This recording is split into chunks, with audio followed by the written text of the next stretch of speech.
It's 2026, and if you're still paying rent without Built, it's time for a change. Built is the loyalty program for renters that rewards you for your biggest monthly expense, rent.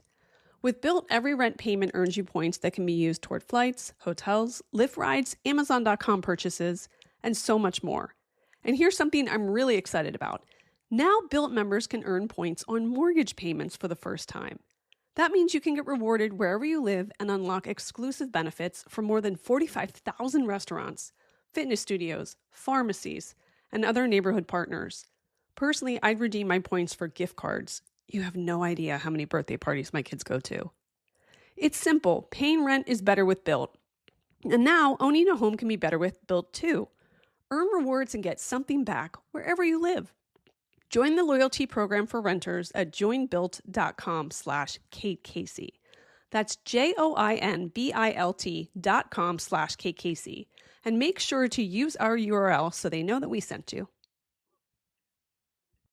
My mornings typically start at about 6 o'clock, and I'm usually up pretty late. As you can imagine, I need to be running on all cylinders to keep up with 5 kids and a daily podcast. I am always on the hunt for great wellness products, and you guys, I have a great one for you. I started taking the Super Elixir, a premium daily greens powder formulated to support all 11 systems of the body, including improved gut health, immunity, energy levels, and skin, hair, and nail health. It contains a blend of 40-plus whole food ingredients, probiotics, and minerals designed to reduce body acidity. I love that it's gluten-free, and I feel like I do have healthier skin and nails. I mix it with water or coconut water, and I'm good to go. Super easy and convenient. And the taste, it's original pineapple and lime, so it has a vibrant, tropical, and tangy flavor with the citrusy punch that hides the green taste of ingredients like wheatgrass. And by the way, it's Elle Macpherson's daily elixir for thriving through menopause. Right now, get 15% off the Super Elixir at wellco.com and use the code KateCasey15 at checkout. Try it for yourself and feel a difference within weeks. That's WELLECO.com, code KateCasey15 at checkout for 15% off the Super Elixir. 15% off at WELLECO.com, promo code KateCasey15, first time orders only. Reaching your weight loss goals doesn't have to mean completely changing the way that you live your life. What if you could make healthy progress with a treatment plan that included medication, access to 24/7 support, nutrition tips, and tools for tracking movement, hydration, and sleep, all personalized to go at your pace? That's weight loss by Hers. Through Hers, you're connected with a medical provider who determines if treatment is right for you. If prescribed, your treatment plan is personalized to support you in reaching your goals. Plus, you can get access to a range of treatment options, like oral medication kits or GLP-1 injectables. Hers goes beyond medication by offering access to ongoing care, dosage and medication adjustments, lifestyle and nutrition tips, and 24/7 support with no hidden costs or membership fees, and with options starting at just $69 per month with a 10-month plan when paid upfront in full. Hers provides access to options that fit your goals and your budget. Feel like your best self again. Visit forhers.com/Kate Casey to get a personalized, affordable plan that gets you. That's forhers.com/Kate Casey. Forhers.com/Kate Casey. Weight loss by Hers is not available everywhere. Compounded drug products are not approved or evaluated for safety, effectiveness, or quality by the FDA. Prescription required. See website for full details. Important safety information and restrictions. Actual price depends on product and plan purchased. The amazing Kate Casey. Welcome back for another episode of Reality Life with Kate Casey. Today's episode is about the Paramount Plus documentary, The Pink Pill. There are more than 24 FDA-approved treatments for male sexual dysfunction. But before 2015, there were 0 for women. That's not because women didn't experience sexual dysfunction. It's not because the science didn't exist. It's not because the need wasn't there. It's because for decades, women's sexual desire was treated as optional, as lifestyle, not biology, as a punchline, not a public health issue. Enter Cindy Eckert.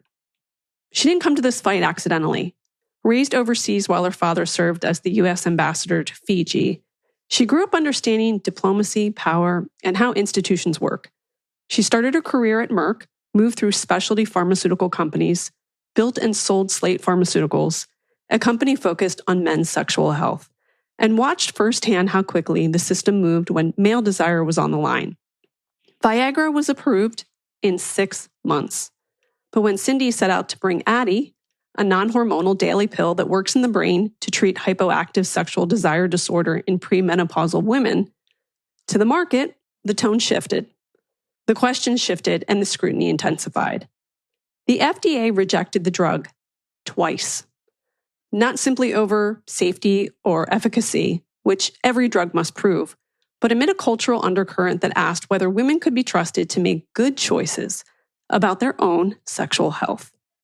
Whether desire itself was a legitimate medical condition, whether women's pleasure was worth federal approval, what followed was a decade-long David and Goliath battle. A biotech startup led by a woman fighting a regulatory system that had greenlit 26 treatments for men, but not one for women's libido. The disparity wasn't just scientific, it was systemic. Women's health research has historically received a fraction of the funding allocated to male-dominant conditions. And sexual health, in particular, sat at the intersection of stigma, politics, and control. The Pink Pill, Sex, Drugs, and Who Has Control premieres March 6th on Paramount Plus, and it chronicles that fight.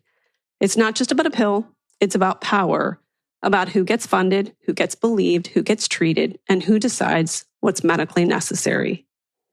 In August 2015, the day after Addyi finally won FDA approval, Cindy sold Sprout Pharmaceuticals for $1 billion cash. 2 years later, after Valiant collapsed under scandal, she bought it back for almost nothing. Another twist in a story that feels more like a corporate thriller than a biotech case study. But her fight didn't end with one drug. Through the Pink Ceiling and Pinkubator in Raleigh, she's now investing in female-led companies, tackling everything from pregnancy diagnostics to sleep technology to devices designed to detect date rape drugs. Because the deeper issue isn't just one pill. It's access to capital, to mentorship, to credibility. Cindy Eckert's story forces a bigger question. Why did it take until 2015 for women to get a drug designed specifically for their sexual desire? And who benefits when that desire is dismissed? So today, my interview is with Cindy Eckert about the pink pill, the battle behind Addyi, and the larger fight over who has control over medicine, over funding, and over women's bodies. Here's my interview. Well, Cindy, it's a pleasure to finally meet you. We actually met via text like months ago through our mutual friend, Meg O'Brien, and here we are today. It's amazing. I love it. Always like women are connected through the best other women, right? So absolutely. It's so nice to finally see you in person.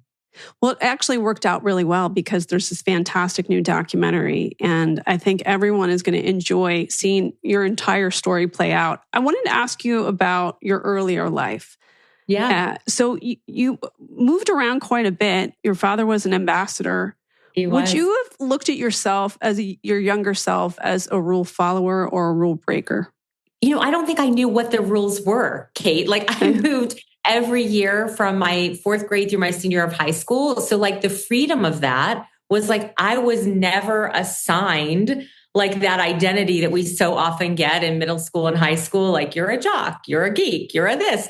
And so like, I think in that regard, the rules always changed like from year to year or like what that social circumstance was. So it is my joke with my dad, because believe me, like I went kicking and screaming and crying every time I had to say to my friends, like, bye, I'm moving. I think it was some kind of social experiment to condition me to be an entrepreneur. Well, probably. But also I would assume that presents an opportunity for you to learn to live without fear. Totally, because you're always uncomfortable, right? Like you are the new kid. You're the perpetual new kid in a new environment who has to learn those new rules. And it gives you real permission, I think, to think differently and to be totally comfortable in that. But the last part about it too is you probably get quite good at reading people because you're in a new environment all the time. I don't know. You'd have to ask other people. I think you read the dynamic of the room and you make a decision, right? In that, like, can I say the thing out loud that is a contrarian belief or a different point of view? I think you get comfortable doing that maybe more than anything else. Like you say the thing that you authentically believe, you sort of don't have herd mentality. So talk to me a little bit about going into science. What do you think was the real impetus for that? Accidental. I mean, honest to God, like, so I had a business professor. I wish she was still alive today, who was like such an important mentor to me. And she's like, who is this girl in my classes that like weirdly is obsessed with like what makes one business great versus another? And so like her special assignment to me was that I always had to read the business magazines. And so she sort of conditioned me. When I graduated from college, I told her, I'm going to go work for Fortune's most admired company. And she's like, well, you got to apply a lot of places. I'm like, nope, I will only go work for the best. And at that time, it happened to be Merck, which is a pharmaceutical company. And like, the concept of sliding doors in your life, like, what if it had been aerospace? What if it had been? It happened to be Merck. It happened to be in the sciences. And I loved the science. Actually, didn't love the company, didn't love big pharma, didn't love big industry, loved the science and the discovery. And that's what really set me on the path. Well, also you're learning how drugs are marketed, doctors, how they're influenced, regulatory systems, revenue built inside big pharma. Totally. In those early days, what did you learn about how medicine is marketed differently to men and to women? I'm so lucky at the time. We were launching an osteoporosis drug, and that was new. Like back in the day, like I think this is true across all industries, like the big guys are who invented, right? Like they came up with all the new cool stuff. Nowadays, the small guys are who invent and the big guys buy them, but they do all of the R&D. And so that's how my career progressed too, because I loved innovation. But at that time, Merck had invented a first product for osteoporosis. And I couldn't believe that in conversations with doctors, you'd be showing like photographs of women like hunched over. We all know the hump on the back with osteoporosis. And I'd be like, it's just normal aging. Oh my God. Wait, what? What? How's that normal aging? Like this is, microfractures, et cetera. And so that was really, I was quite lucky actually very early on to have that contrast of launching a women's health medication and really being met with kind of apathy. Like, that's just the way it is. That's just normal for a woman to look like that when she's sold.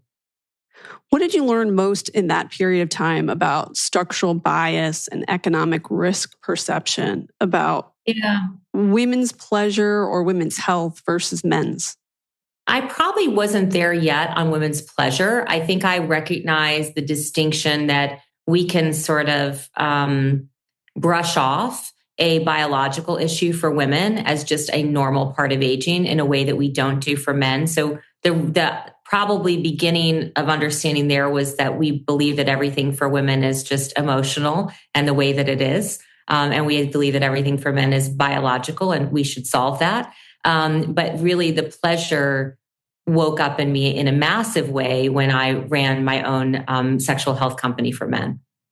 I'm assuming even in the early days, you were met with a lot of resistance. What is the one thing, or maybe it was more than one thing that kept you up at night and kept you moving through the process every day? Well, the single biggest crisis in healthcare as a woman is that you are not taken seriously. Mm-hmm. That's the one thing. And once we know that one thing, we can solve around it. But you got to actually be cognizant of that, even in your own exchanges, for how hard you're going to fight back, you're going to push, and you're going to really take ownership, I think, of the direction the conversation goes or your care goes. And so that was the one thing. And because I am deeply wired against injustice and unfairness, that one thing didn't sit right with me. And I think we're all that. Like, we believe there should be an even playing field. Like, if you look at my story, right? The irony is the only question we should have ever been asking was, why the hell is there a double standard in the first place? Mm-hmm. Especially when you think about male erectile dysfunction, and there were 26 treatments and 0 for women. It's maddening. And maddening. I have to just compliment your entire staff and all of the commentators in this documentary that do such a superb job explaining this truly just maddening there's no other word for it. I think that's right. How did you kind of move through this fight together? I'm assuming that you have enormous pride for that, the group of people that were with you from the beginning. Totally. The heroes of the story were actually complete strangers to me, right? How can it be that a woman would arrange for childcare, fly across country, take time off work, and stand at a federal agency and talk about her struggles with her sex life in order to make lasting change for other women? They're the heroes. That took immense courage. That took a real knowledge of what advocacy means at its core. I will tell you, what ignited me is there is no better word, frankly, than maddening. I think you picked exactly the right word. As I progressed in my career, built a male sexual health company. Make no mistake, I loved doing it. I loved seeing the difference that it made in these men's lives to reconnect with the partner and to feel better in their own body and skin and everything else. But when the science was presented that showed that low libido for women is also has a biological and neurochemical basis, that is when the lightning struck. Because how the hell can we be telling women hey, honey, just schedule date night? Mm-hmm. At the time, everybody was telling me to read 50 Shades of Grey. That's right. Great. I hope you do read it and you really enjoy it. But it's not solving a biological neurochemical imbalance. And that was the aha moment, right? And so I think that once I saw that and I said it out loud and I called the spade a spade, it's remarkable. I always say, when you choose the road less traveled, the best part of it is who comes and walks next to you. And that was really my story. How lucky am I that giants in women's health and in women's rights, I asked a provocative question and that provocative question made sense to them too. And then they asked a provocative question and so the story went.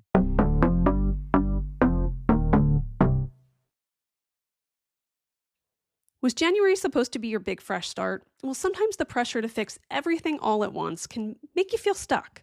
Grow Therapy makes it easier to reset at your own pace with therapy that's covered by insurance and built around your life. Whether it's your first time in therapy or your 50th, Grow makes it easier to find a therapist who fits you and not the other way around. They connect you with thousands of independent licensed therapists across the U.S., offering both virtual and in-person sessions nights and weekends. You can search by what matters, like insurance, specialty, identity, or availability, and get started in as little as 2 days. And if something comes up, you can cancel up to 24 hours in advance at no cost. There are no subscriptions, no long-term commitments. You just pay per session. Grow helps you find therapy on your time.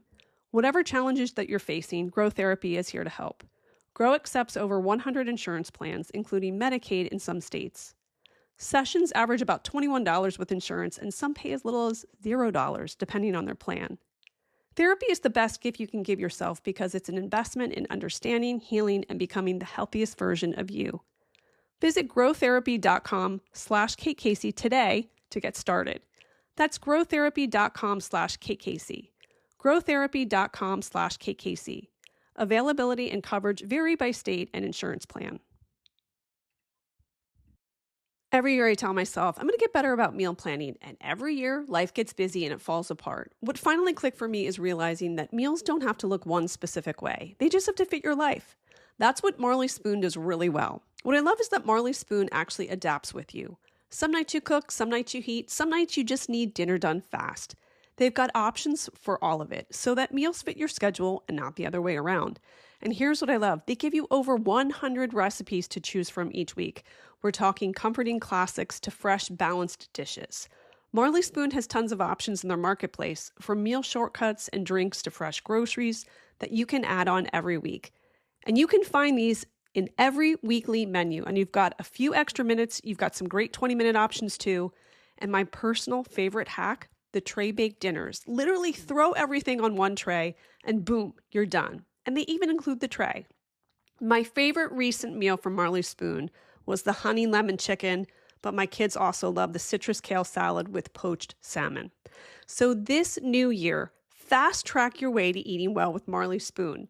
Head to marleyspoon.com/offer/Kate Casey for up to 25 free meals. That's right, up to 25 free meals with Marley Spoon. That's marleyspoon.com/offer/Kate Casey for up to 25 free meals. This new year, fast track your way to eating well with Marley Spoon. Head to marleyspoon.com/offer/Kate Casey for 45% off your first order and free delivery. That's right, 45% off your first order and free delivery. That's marleyspoon.com/offer/Kate Casey. And then when you listen to members of our government who are dismissing the very real health concerns that those brave women brought forth, and then giving them suggestions on what they can do in their own bedroom to provide a more more pleasurable sexual experience with their spouses. Again, how did you sit through that and not want to stand up and just scream?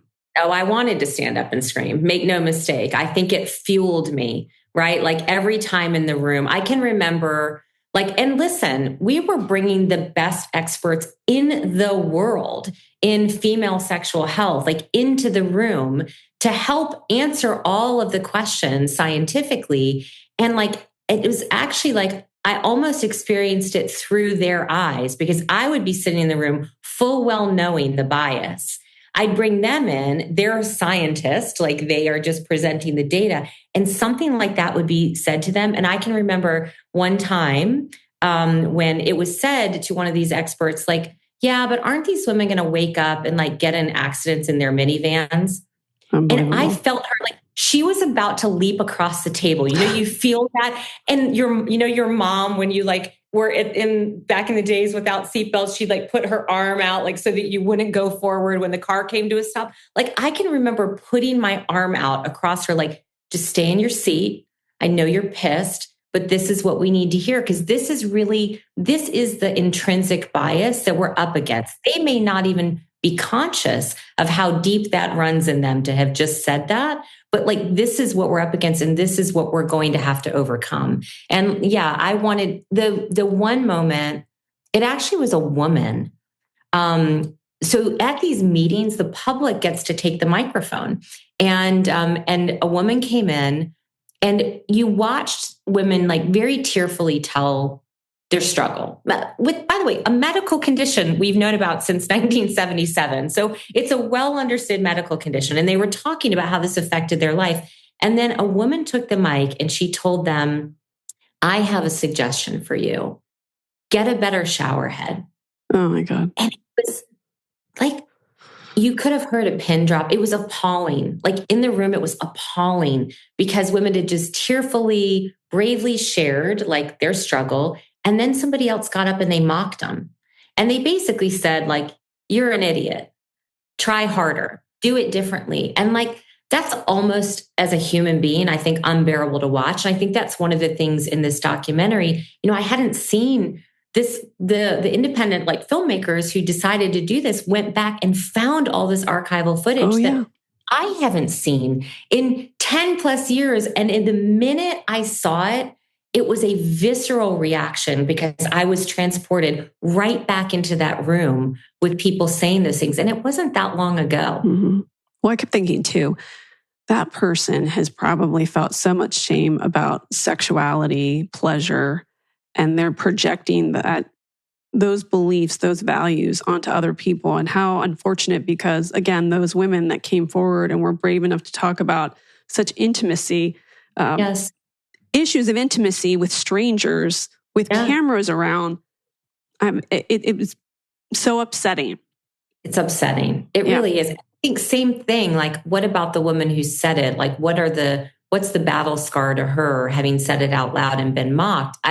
I will never forget. There's a physician. Her name is Dr. Somi Javed. She's a thought leader in women's sexual health. And she said, when she was going through medical school, you rotate through different specialties. And she was rotating through OBG. She was thinking about it. And there was an older OBGYN. And she was observing this patient exchange, and the patient said, "Hey, one more thing, doctor. Like, I'm really struggling. Like, something's changed with my libido." And the doctor looked at her and said, "I can't get my wife to have sex with me. How the hell do you think I'm going to help you?" Wow. And she said, "I promise you that woman never asked another doctor that question in her life." Yeah. And she said it really made her decide that she wanted to go into, become an OBGYN to actually fix that problem that was so intrinsic in medicine and ultimately, even baked into our regulatory system. But also, I remember someone saying in the documentary, like, "Oh, you were just told to get lubricant." That was always like the be all, fix all. As if that affects. Last time I checked, there's no scientific data on lubricant affecting brain chemistry, which is the genesis of this issue for women biologically. It's like asking someone to use Windex to clean an entire house. Like, what? Yeah, it's the movie. It's My Big Fat Greek Wedding. Windex. Absolutely. It cures everything. Right? Yeah. What's the moment that you realize this isn't just a drug launch? This is actually like a political fight. Oh, the first time they came for me. I mean, I think I knew. So look, we fought the FDA on the basis of data. Like, I would have never won if we didn't have the scientific receipts, right? Like, you win on the science, but when the conversation had nothing to do with science and more about our bias on whether or not this mattered to women, I can remember there was an article that came out about me, and they did a caricature of me in which I am basically the devil. Like, I am bright red. Like, they did a picture and it was a cartoon, but I'm red. I don't have horns, but pretty much everything else. And to this day, I have two big brothers, and one of them has it as his screensaver. So every time I call, he thinks that's like a good big brother would do. But like, that was wild. Like the immediate vilification that you would actually be talking about this. That wasn't about a pill. That was never, the pill is just a medication that solves a problem that is highly prevalent in women, that has clinically backed data. Like, it was none of this noise was about that at all. It was about culture wrestling with this idea of women having complete agency over their pleasure. That's what all of this was. So I've interviewed many CEOs, female CEOs. Actually, I tried to develop a show about female CEOs. Yeah. And the overwhelming takeaway I had is the plight of pitching to investors. And in this case, you're also talking about federal regulators. A product that they don't think that they need because those rooms are usually populated by men. How often were you walking into rooms throughout this process and it was filled with men who thought, this product isn't important to me, therefore it shouldn't exist? Can there be more than 100% of the time? I mean, and in every scenario, right? Don't forget, like, I had built and sold a successful male sexual health company. I had a track record. And like, even in investor pitches for me, it was giggles when I would talk about this, like literal giggles about the, quote, female Viagra, which isn't how it works in the first place. Like, also that was a male metric. Like, it's not how it works. We're brain flow, not blood flow. Like, let's get it straight from the start. Yeah, I was really up against a very male. And now today, as I invest in other companies, it's one of the things I talk to other founders about. Like, we can never forget in those environments, even though you're sort of asking or you feel beholden to somebody, you're making choices too. And it's a very fair ask, especially with investors who you're going to give a piece of your baby to in exchange for money, that they have people in the room when you pitch who are affected by or can understand it. And actually, if they're good at what they do, they want those people in the room. Like, if somebody came to me tomorrow, I'm not a golfer, and they were pitching me a golf product, like, you better believe I'd get golfers or like friends that are avid golfers in the room to give me a informed assessment of whether or not this would change their life or their game. And so it's just a very fair ask, but one that we sometimes forget to make. Regulators, whole different story, because they truly control your fate, and don't have to give a shit.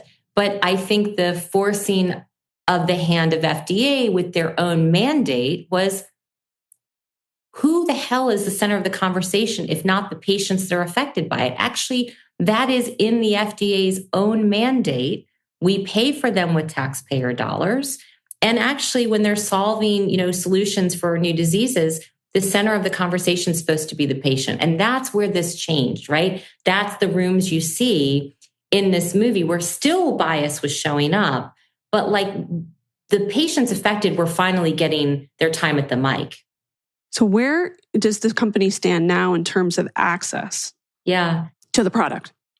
Yeah, I mean, it's never been better. Like Addyi has never been more affordable, more accessible. But part of my story is I sold it to a big company that was going to march it across the globe. And then they put it on the shelf.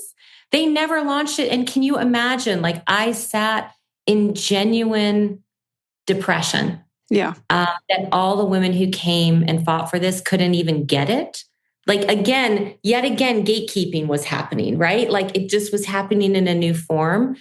So we fought, got it back. And in December, I think one of my last pieces of unfinished business was completed, and that the FDA expanded who all could use the product to include women also who'd gone through menopause. And that to me should have been there from the first place, but a decade later it is. And, now even since that change, that recently, like we're seeing such a change in insurance coverage, accessibility, we're in 70,000 retail pharmacies. Like it's just, you can kind of get it anywhere and ask any doctor. I can't guarantee that doctor will be informed, but you can get it through telehealth if you want to speak with an expert.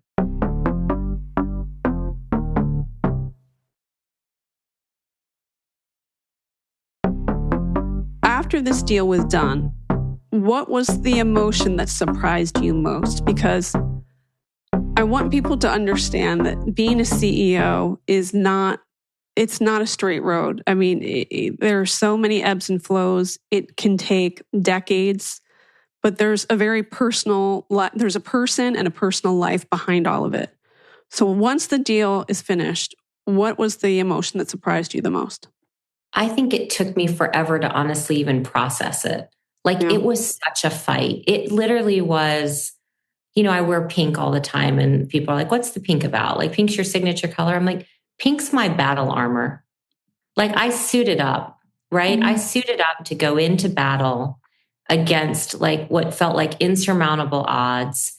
And it takes a toll. Like, make no mistake, there were a lot of personal sacrifices, relationships, everything along the way. But ultimately, obviously, in winning, I think fair and square on the science, there was enormous validation. And I think it wasn't just that I knew I took it to the mat and won. I think it was more that I felt like I had done right by the people who also stood up and fought when I did. That's it. Like to me, it's a lot more about the others in the story that like I did right by them. That's what I wanted to do. That's what the calling became for me. What do you think it taught you about yourself? Having nothing to do with business, but just about yourself. What doesn't kill you makes you stronger, right? I think that is an absolute truth. And the resilience through it all was, I don't think it's something you're built with. I think it's something that is revealed when you're tested on how much are you willing to sacrifice to get there. There's this one moment where you're asked, I think it was in relation to resilience, and your response was like, I don't fucking think so, which by the way would be my TED Talk too. I mean, how many times did someone say no to you and you close the door, you turn around, you walk to your desk and you just whispered that to yourself, like, I don't fucking think so. Yeah, so much. Not on my watch. That's my story. Not on my watch. I say to myself all the time, like, this shit's going sideways. This isn't right. Yep. Not on my watch. And I think I told myself that over and over again, including when like a big company that paid, us a lot of money and had this thing, they never launched it. And I was like, nope, give it back. And they're like, please go away. I'm like, nope, not on my watch. Are women not going to be able to have this accessible to them? And so this has been a lot of a calling, I think. Oh, so you can't go halfway up the hill and then go back down. No, this is my same thesis that you can't go through the female sexual revolution and end at reproduction. We got to all the way through pleasure if we really want to break wide open like that entitlement and that right of ours to lead life on our own damn terms. I think pleasure to me is, for what it's worth, very transcendent of the bedroom. Like, yes, this is a pill that is specific for desire and sex, but like, once you've owned that and you're right to it, I think that permeates your life. Yeah. I also think once women just open the conversation, it's so much easier. Many of us were born into different cultures, faiths, circumstances where sexuality was just not an open discussion. And I think there's a lot of freedom when you kind of crack that door open, and that's when real change can be made. Yeah, I think that's such a great observation. Same. You know, my sort of joke when people, like, back in early days are like, why are you in sex, Cindy? I would say Irish Catholic. And my mom still says to me, she's like, yeah, please stop saying that on stages. I mean, I went to a Catholic university. Like, me too. So there's like, did I ever get the sex talk? I don't think so. Never mind. No. I was moving through cultures and all of that where there were all sorts of different beliefs about it. But like, I was quite clear in my own life that, like, you deserve that. You deserve what you're like. You deserve a joyful, fulfilled, and connected life. And you deserve, like, a medication to take it or not take it. That is entirely up to you. Like, I think that today, even when I speak to women's audiences and they're like, I forget to mention the product's name. And they're like, wait a minute, you didn't. I'm like, because it's not about the product. It's just about your knowing that options exist for you. You deserve to have this conversation, and you just always deserve, that option. Mm-hmm. By the way, I think I've seen my mom naked once. I mean, yeah. So I feel same situation. Yeah. When you think of yourself, do you think of yourself as an entrepreneur or an advocate first? Oh, it's interesting. Advocate first. I do.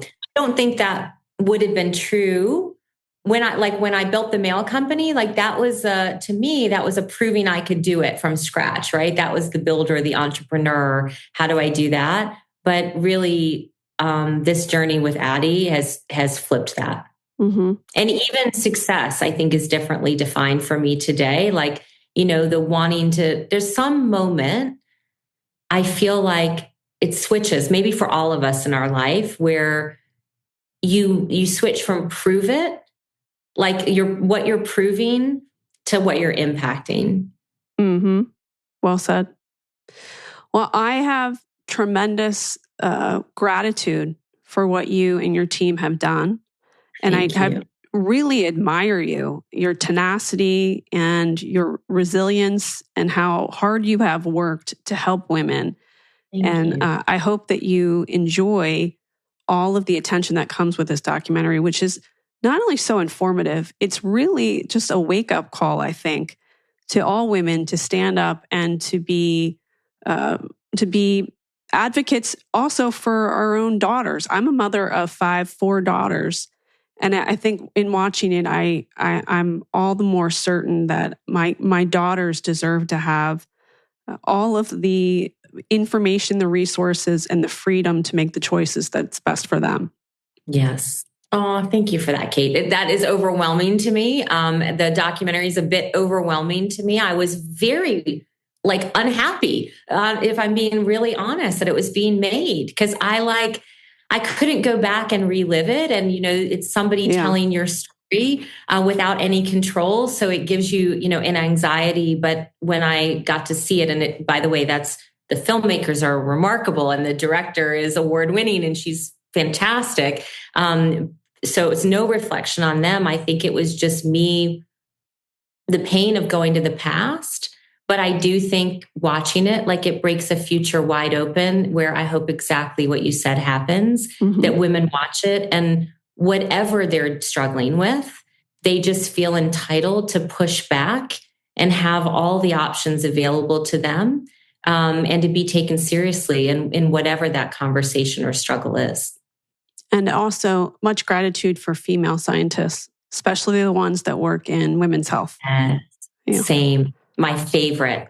And I go out with these young doctors who are changing it, and make sure that your daughter, my nieces, I've always thought my nieces at some point will think it was ridiculous that I fought so hard. That would be an unusual, thought to them, that we would have even had to fight for it. Well, we had to fight to get our own credit cards not too long ago either. Exactly. Business loans. Yes, exactly. Wow. Well, tell everybody where they can buy the product.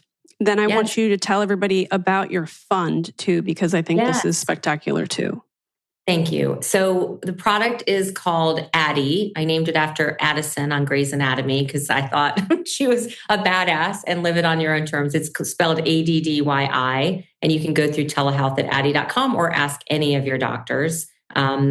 And in terms of the film, I hope you'll all watch it on Paramount Plus. They're putting it up in advance of International Women's Day on March 6th. So they're celebrating the project. And I'm going to ask all my girlfriends to show it to 5 of their friends. So hopefully your audience will do the same. My work, having lived and learned this lesson of what it looks like, I think, to advocate, I was very clear that my work going forward would be to reach my hand back and get other women to these outcomes faster than I got there myself. And so I affectionately call it the Pinkubator, but it's called the Pink Ceiling. And I really picked the science nerds. I'm like you, these female scientists need a shot. Yeah. We have good funds that look at consumer goods and beauty and fashion, but who's helping out the nerd like me who wants to make a big change? And so I'm so proud of the women and men doing work for women who I invest in, but we invest in often first in female health. Well, tell everybody where they can follow you as well. Yeah, follow me at Cindy Pink CEO across all platforms. Like I said, always in pink. The pink pill, it became a thing of challenging back, I think, the assumptions about pink as weakness to be, let's flip it, that it's strength. Well, I wore pink for you too. I love it so much. I noticed it right away. Yeah, I'm your girl. Yeah, pleasure to meet you and to know you, and enormous gratitude for you and also to your entire team. Thank you. Yes, nobody does it alone, right? Success is not a solo sport, and I'm so lucky for all the people who've surrounded me, for sure. The amazing Kate Casey. I want to thank my fantastic guest, Cindy Eckert, and remind you to make sure that you click subscribe. Please leave a 5-star review. Join the Facebook group Reality Life with Kate Casey. You can get my What to Watch list every week by going to katecasey.substack.com. Bonus episodes are on Apple Podcast and on Patreon. And follow me on social media. I'm on Instagram at @KCCA, TikTok, it's KKC, and Twitter, Threads, and Blue Sky at @KKC. Check back tomorrow for my Love is Blind recap with Krista Rosa.